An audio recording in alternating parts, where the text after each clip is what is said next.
Joining us now, Amber Athey, Washington editor of Spectator USA, and Betsy McCoy, former Lieutenant Governor of New York and New York Post columnist. Good morning to you both. A lot to discuss here.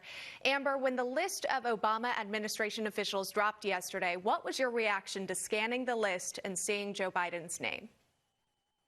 Well, the most concerning part for most people is that Joe Biden's name appears on the same date that Michael Flynn's phone call with the Russian ambassador, Sergei Kislyak, was leaked to the Washington Post. And that was really the start of all of the Russiagate speculation in the media. That's not to say that we have proof that Joe Biden was the person who leaked that. There was another Obama official who requested that information on the same day. But it's certainly an interesting coincidence. And the defense from the Biden camp and other former Obama officials is that Michael Flynn's phone calls must have been so scandalous, so sketchy, that all of these Obama officials flagged them and just needed to know who the American was on the other end of the line. But mind you, the FBI had found by late January that there was nothing illicit in Michael Flynn's phone calls with Sergei Kislyak.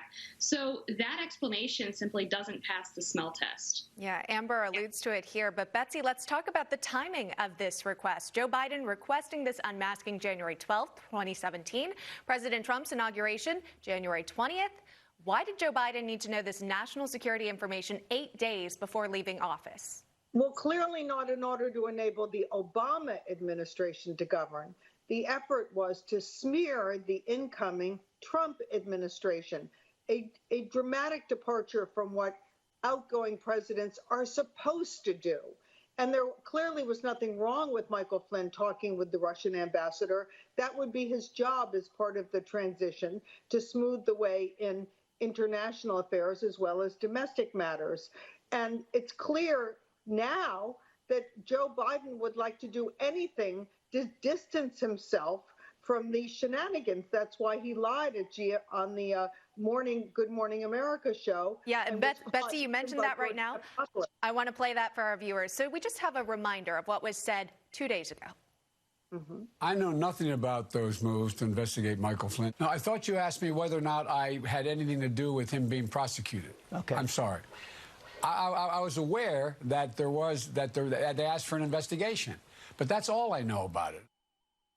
You know, lying on television is hard, but lying on television in your basement is even harder. Well, it appears that he has done it. Do you think, Betsy, that his answer would change now that we know his name is on the list here, that he did wish to unmask General Flynn? That's right. He got caught literally with his pants down. And this is going to reverberate throughout the campaign, because those other people, Brennan, Clapper, they're has-beens. Some of them may be prosecuted by the special investigator, John Durham, but Biden is running for president, and he looks like he was part of these really illicit efforts to bring down an incoming president.